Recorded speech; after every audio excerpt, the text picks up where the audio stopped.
Assalamualaikum warahmatullahi wabarakatuh. Perkenalkan, nama saya Akbar Panggalo dari kelas AB33, Prodi Administrasi Bisnis, Fokus Administrasi Bisnis, Politeknik LP3I Kampus Tamalan Raya Makassar. Mata kuliah akuntansi menengah. Kas kecil atau petty cash merupakan sejumlah dana atau kas tunai yang disediakan perusahaan untuk digunakan untuk pengeluaran perusahaan yang jumlahnya kecil atau sedikit.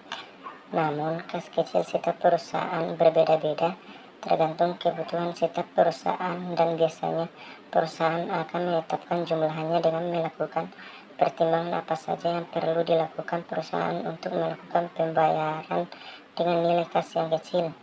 Dalam mengelola dana kas kecil, terdapat dua metode, yaitu metode tetap, di mana metode ini dengan memposisikan semua transaksi rekening kas yang jumlahnya sedikit atau tetap. Jika dana kas kecil awal telah habis, maka kasir akan membentuk kembali dana kas kecil dan mengisinya dengan jumlah pengeluaran di periode itu. Yang kedua, metode berubah-ubah, di mana metode pembukuan kas kecil ini dengan memposisikan pencatatan pemasukan dan pengeluaran kas kecil berubah-ubah mengikuti aktivitas.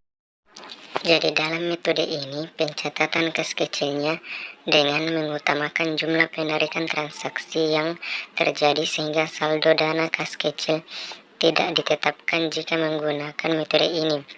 Untuk lebih jelasnya, mari kita lihat contoh soal berikut ini serta pengisian kembali dana kas kecilnya. PD Trisatya Sentosa menyelenggarakan kas kecil untuk pengeluaran dalam jumlah kecil. Kas tersebut mulai dibuka pada tanggal 1 Desember 2011 dengan menerima uang sebanyak 3 juta rupiah dari kas. Untuk selanjutnya, kas kecil diisi setiap tanggal 15 dan 30. Transaksi berhubungan dengan kas kecil selama bulan Desember 2011 adalah sebagai berikut.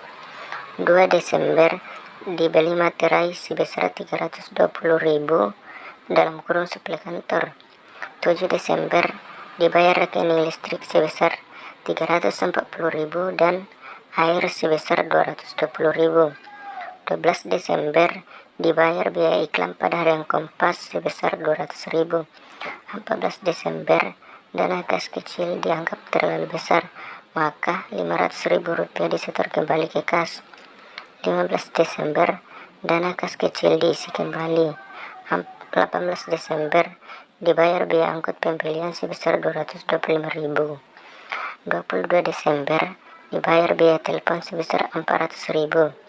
26 Desember dibeli perlengkapan kantor sebesar 725.000.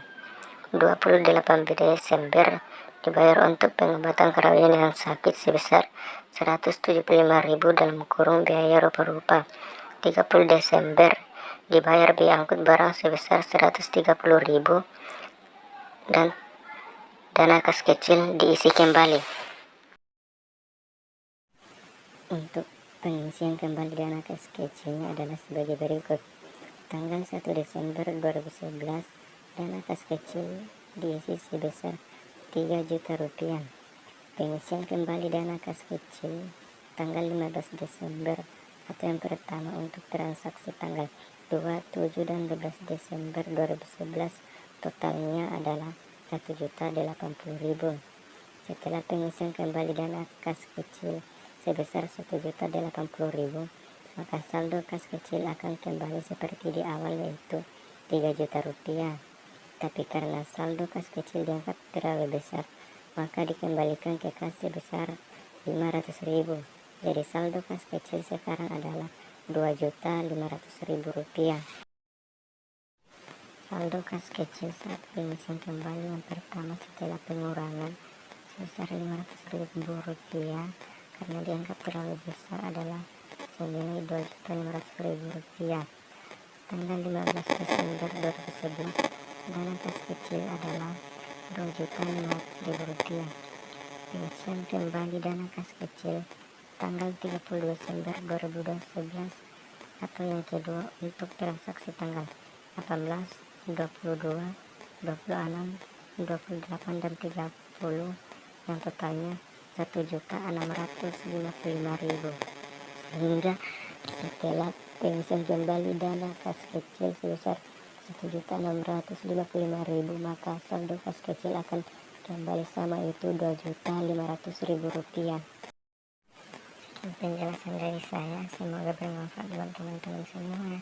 Jika dalam video saya masih ada kesalahan dalam penjelasannya, mohon dimaklumi ya teman-teman.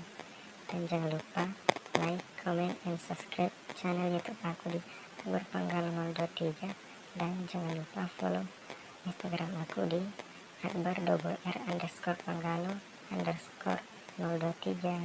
Assalamualaikum.